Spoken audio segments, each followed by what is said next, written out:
பவானி ஆற்றின் குறுக்கே கேரள அரசு அணை கட்டுவதை கண்டித்து அரசியல் கட்சிகள் மற்றும் பல்வேறு அமைப்புகள் சார்பில் வாளையாறில் தொடர் சாலை மறியல் போராட்டம் நடைபெற்று வருகிறது. இதுகுறித்த கூடுதல் தகவல்களை நமது செய்தியாளர் ஷெர்லியிடம் கேட்கலாம். வணக்கம் ஷெர்லி, பவானி ஆற்றின் குறுக்கே கேரள அரசு அணை கட்டுவதை கண்டித்து நடைபெறும் இந்த போராட்டம் குறித்து பதிவு செய்யலாம்.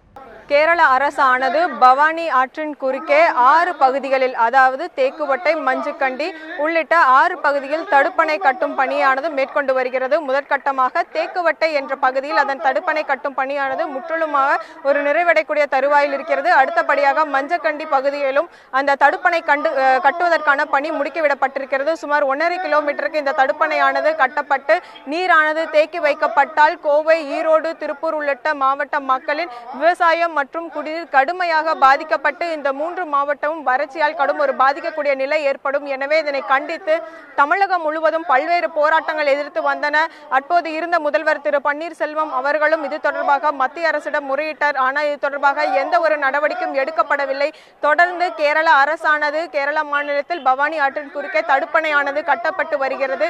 இதற்கு எதிர்ப்பு தெரிவித்து அனைத்து கட்சி சார்பாக கடந்த ஜனவரி மாதமானது தமிழக கேரள எல்லையான ஆணைக்கட்டி பகுதியில் போராட்டமானது நடைபெற்று வந்தது. ஆனால் மேற்கொண்டும் பார்த்தோமானால் இந்த தடுப்பணை கட்டும் பணி தீவிரமடைந்தே வருகிறது. இதனை அடுத்து இன்று கோவையில் இருந்து கேரளா செல்லக்கூடிய ஒரு பிரதான வழி, அதாவது வாளையாறு தேசிய நெடுஞ்சாலை வழியிலானது இந்த அனைத்து கட்சி சார்பாக ஒரு சாலை மறியல் போராட்டமானது இன்று காலை முதலாக நடைபெற்று வருகிறது. குறிப்பாக பார்த்தோம்னா இதுல திமுக மற்றும் காங்கிரஸ், தமிழ் மாநில காங்கிரஸ் மற்றும் பல்வேறு விவசாய சங்கங்கள், மாணவ அமைப்பினர் என பல்வேறு 42 அமைப்புகளை சேர்ந்தவர்கள் சுமார் 1000க்கும் மேற்பட்டோர் இந்த தேசிய நெடுஞ்சாலையில் இந்த போராட்டத்தில் ஈடுபட்டு வருகின்றனர். தற்போது அந்த காட்சிகளை தான் நாம் பார்த்து கொண்டிருக்கிறோம். இதன் காரணமாக இந்த தேசிய நெடுஞ்சாலையில் செல்லக்கூடிய வாகனங்கள் அனைத்தும் இந்த தடை செய்யப்பட்டிருக்கிறது.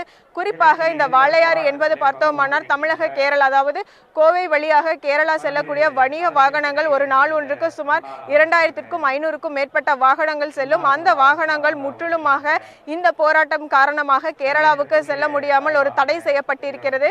இது மட்டும் இல்லாமல் இந்த வழியாக செல்லக்கூடிய பேருந்துகள் அனைத்தும் மாற்று வழியில் அமைக்கப்பட்டிருக்கிறது. இது மட்டும் இல்லாமல் தொடர்ந்து ஈரோடிலிருந்தும் திருப்பூரிலிருந்தும் பல்வேறு விவசாய சங்கங்களும் தன்னார்வ அமைப்பினை சேர்ந்தவர்களும் இந்த போராட்டத்தில் கலந்து கொள்வதற்காக வருகை தந்து கொண்டே இருக்கின்றனர். தொடர்ந்து இந்த போராட்டமானது மிகவும் வலிமையுடன் ஒரு தீவிரமாகவே நடந்து கொண்டிருக்கிறது. குறிப்பாக பார்த்தோம்னா தமிழகத்தில் இருக்கக்கூடிய முக்கிய பிரச்சனைகள் ஒன்றானது இந்த குடிநீர் தண்ணீர் பிரச்சனைகள் தான். அதுவும் குறிப்பாக கேரள அரசானது பல்வேறு இடங்களில் இதுக்கு முன்பாகவும் அட்டப்பாடி என்றிலும் அணை கட்டியது.